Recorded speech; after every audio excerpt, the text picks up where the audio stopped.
जी, अब्दुल अज़ीज़ ख़ान आपके साथ। अच्छा, पिछली वीडियो में हमने कवरेज मैप बनाया था लोकल स्टडी को इस्तेमाल करते हुए। तो हमने इस एक साइट को जो है वो देखा था कि ये साइट कितनी हमें कवरेज देगा। तो अब हम थोड़ा-सा एक एरिया स्टडी करेंगे, तो हम इसका एक और एस्पेक्ट देखेंगे। ये हमारे लिए इस लिहाज से अच्छा होता है कि जैसे पहले हमने एक साइट देख ली, तो अब हम इन साइटों का एक मजमूई तौर पे ये साइटें मिल के क्या कर सकती हैं, कहाँ तक ये अपना इफ़ेक्ट रखती हैं। अच्छा, जैसा कि आप ये देख सकते हैं कि इन साइटों में हमारे पास एक साइट को हमने कन्वर्ट किया था। सबसे पहले तो हमें ये करना पड़ेगा कि हमें इन सारी साइटों को बेस स्टेशन बनाना पड़ेगा। अच्छा, वो बनाने में कोई इतना बड़ा मसला नहीं है। हमने सिर्फ इन साइटों को जो है वो ये एक आम सा मेथड होता है, बड़ा ही सादा सा, कि आप साइट पे राइट क्लिक करके और फिर बेस स्टेशन में जाके बेस स्टेशन क्रिएट कर देते हैं। और फिर जो भी चीज़ मिसिंग होती है, जैसे हमारा ये बेस मोबाइल स्टेशन वगैरह, ये सारी चीज़ें हमारी इसमें मौजूद हैं। एंटीना हाइट, चूँकि हर साइट के ऊपर हमने एंटीना हाइट भी डाली भी नहीं है, हमने ये साइट ऐसी क्रिएट की थी। एंटीना हाइट हमें सिर्फ एक हर दफ़ा ऐड करनी पड़ जाती है। तो आपको थोड़ा सा लग रहा होगा, अगर हमें साइट हमने जैसे इंपोर्ट की होती, इसमें टावर हाइट शामिल होती, तो हमें ये हाइट भी इसमें नहीं डालनी पड़ती।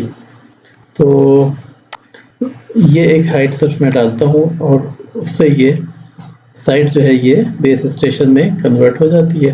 तो थोड़ा सा मैंने ज़रा ज़्यादा बड़ी जगह को फिर मैं लेता हूँ। हमारे पास ये 4 साइटें हैं और फ़र्ज़ करें कि अब हम इन 4 साइटों की एक एरिया स्टडी करना चाहते हैं कि जी ये चारों साइटें जब एक साथ मिल के चलेंगी, तो ये कितने बड़े एरिया पे हमारा कोई, ये फ़र्ज़ करें कि हमारी कोई, जैसे आमतौर पे आपको पता होगा कि ये ज़्यादातर जो होते हैं ये ऑयल फ़ील्ड्स वगैरह पे भी लगाए जाते हैं, या किसी जगह कोई इंडस्ट्री हो छोटी-मोटी, या कोई और किसी तरह का काम हो रहा हो, या कोई माइनिंग हो रही हो, तो वहाँ पे आमतौर पे आप इस तरह के सॉल्यूशन छोटे-छोटे लगाते हैं। तो उसमें ये ज़्यादातर इस्तेमाल होता है। तो हम ऐसे ही हम एज़्यूम करते हैं कि हमारा कुछ ये एरिया है जहाँ पे कोई भी काम हो रहा है। तो हमने यहाँ पे ये 4 बेस स्टेशन प्लान करने का सोचा कि जी ठीक है, यहाँ पे ये 4 बेस स्टेशन बनाते हैं। तो हम फिर इसमें स्टडी में जाके और फिर एरिया स्टडी में चले जाएँगे। जब हमने एरिया किस किस्म का बनाना है, तो हमको, चूँकि ये एरिया है ना, तो हमें अपने, चूँकि सिंगल साइट में ये होता है कि बस एक साइट ही होती है, तो बस उस साइट के बारे में बताना होता है। एरिया में चूँकि ये थोड़ा-सा एरिया हो जाएगा, तो हमें कुछ स्टडी एरिया डिफ़ाइन करना पड़ेगा।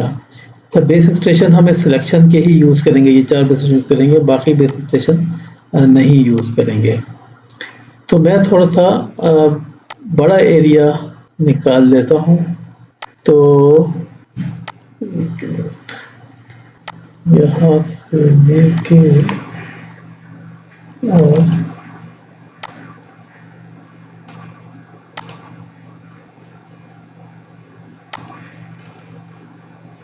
यहाँ तक का एरिया मैं निकाल लेता हूँ। ठीक है।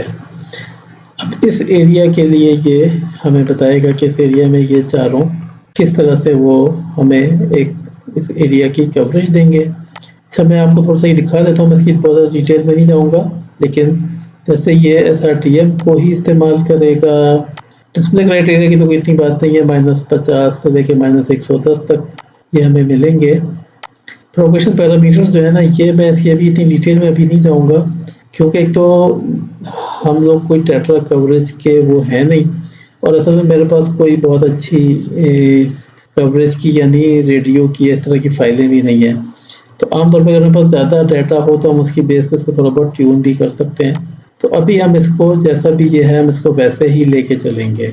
तो अब मैं ऐसे कहता हूँ कि जी तुम एरिया स्टडी अब जनरेट कर दो। तो आप ये देखें कि अब ये, जैसे कि साइट 070 हमारी जो एक साइट है, तो ये इसका एरिया जनरेट कर रहा है अभी ये इसी तरह से ये हमारी इन सारी साइटों का एरिया जो है ये जनरेट करेगा। अच्छा, ये सिलेक्शन जो है ना, वो मेरा ख्याल है कि कोई गलत हो गई थी। तो मैं पहले ये चारों साइटें, ये मेरा ख्याल है ये मुझे देखने से लग रहा था कि साइट आईटीज़ तो गलत आ रही हैं। तो इसने जो है वो पुरानी साइटें हमारी सिलेक्ट की हुई थी। तो ये छोटी-छोटी चीज़ें जो है ना, ये हमें नज़र आ जाती हैं तो हमें फिर उसकी बेस पे थोड़ा सा अपनी चीज़ों को ठीक करना चाहिए। अब मैंने यही चारों साइटें सेलेक्ट की हुई हैं, ठीक है। और मैं अब ये दोबारा से एरिया स्टडी जनरेट करता हूँ, तो अब ये देखें कि साइट आईडी सही आ रही है। ये 057 है, ये 057 ले रहा है। इसी तरह से अब ये 67 पे आ गया है, फिर ये 68 को लेगा और ये फिर 69 को लेगा। तो ये चारों साइटें हैं हमारी। तो ये थोड़ा सा उस वक्त तो वो नज़र मुझे आ गया कि ये जो है ना साइटें इससे शायद कुछ और सेलेक्ट की हुई हैं, और ये क्योंकि ये उन्हीं का नंबर दिखा रहा था, तो ये 4 साइटें हमारी सिलेक्ट हो गई। 29 सेकंड में इसने स्टडी कंप्लीट कर ली पूरी की पूरी, और हमने इसको ओके कर दिया। तो ये देखिए खूबसूरत सा इसने एक आपने रेडियो कवरेज मैप वैसे तो देखे ज़रूर होंगे, रेडियो के साथ आप लोग काम करते होंगे। इसने बड़ा खूबसूरत रेडियो कवरेज मैप हमें एक इस इलाके का बना दिया। तो ये आपको अंदाज़ा होगा कि अगर आप टेट्रा या इस तरह की किसी चीज़ के लिए काम करते हैं तो ये कवरेज मैप आमतौर पे आपके लिए बड़ा फ़ायदेमंद होते हैं। और आप अगर किसी कस्टमर के साथ काम कर रहे हैं तो आप उसको थोड़ा-सा एक अच्छा एक उसको वो दे सकते हैं, एक तक़वीत दे सकते हैं कि नहीं जी हम आपके लिए ये काम कर लेंगे। तो एक तो ये कवरेज मैप इसने बना दिया इन चारों को मिला के। अच्छा, ये तो एक इसका समझें एक चीज़ हो गई। इसकी एक स्टडी भी है, यानी जैसे मेरी स्टडी में जाते हैं और शो डिटेल्स में जाते हैं, तो अब ये देखिए इसने यहाँ पे ये चारों साइटें हमारी डाल दी, 57, 67, 68, 69। ठीक है, ये 57, 67, 68, 69। और मैं जहाँ कहीं भी ये लेके जाता हूँ कर्सर, तो ये मुझे ये बताता है कि ये चारों साइटों की कवरेज वहाँ पे कितनी आएगी, यानी कि किस साइड की कवरेज वहाँ पे सबसे ज़्यादा आएगी, ताकि फिर हम अपना बाकी नेटवर्क उसी लिहाज से प्लान करें, या हम इन साइटों को थोड़ा-थोड़ा साइड में कर दें, या हमें कहाँ पे कवरेज ज़्यादा चाहिए, कहाँ पे हमें 2 साइडों से कवरेज चाहिए, कि हमें सिर्फ एक ही साइड की कवरेज चाहिए।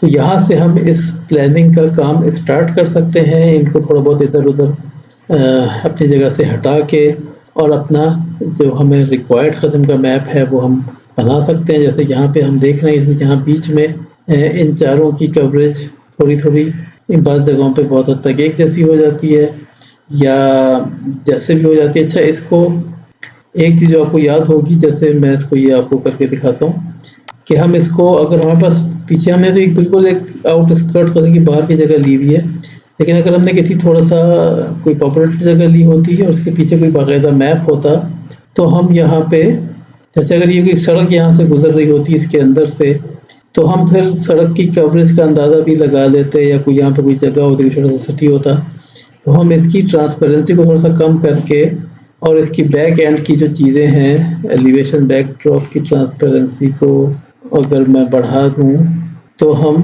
फिर ये देख सकते हैं कि इसके जो पीछे की चीज़ें हैं वो कैसी हैं, और वो हमें किस किस्म का हमें यानी जो कवरेज मिल रही है वो उसमें पीछे जगहें जो हैं वो किस तरह की हैं, कोई सड़क जा रही है या कोई चीज़ है या कोई घर है। पता है गूगल मैप से हम इसके ऊपर एक थोड़ा-सा बेहतर मैप भी डाल सकते हैं, और हम उसकी साथ मिलके इस कवरेज को ज़रा और अच्छा एनालाइज़ कर सकते हैं। और जैसे कि अगर मैं आपको ये दिखाऊँ, फ़र्ज़ कर लें कि जो हमारा मैप है, उस मैप को अगर मैं 1 मिनट के लिए सैटेलाइट मैप बना लेता हूँ, तो ये अब देखिए इसके पीछे से सैटेलाइट मैप हमें दिखाना शुरू कर दिया, और ये सैटेलाइट मैप के ऊपर अब ये सुपर इम्पोज़ हुआ है। तो यहाँ पे अब हम इसको अगर थोड़ा-सा गाढ़ा कर लें, क्योंकि अब ये थोड़ा ज़्यादा हल्का हो गया है, तो अब ये देखिए कि सैटेलाइट मैप के ऊपर ये आ गया। अच्छा, सैटेलाइट मैप में जो कि इतनी काम की चीज़ें नहीं थी, ये मुझे शायद डालना भी नहीं चाहिए था। तो मैं अगर इसको अभी बदल के और स्ट्रीट मैप कर लेता हूँ यहाँ का, तो स्ट्रीट मैप में अच्छा ये कोई बहुत ही शायद बाहर का इलाका है, यहाँ से कोई बाकायदा सड़क वगैरह नहीं गुज़र रही है। ये जो चीज़ है ये शायद कोई बाउंड्री है, ये शायद कोई सड़क नहीं है, सड़क शायद यही है।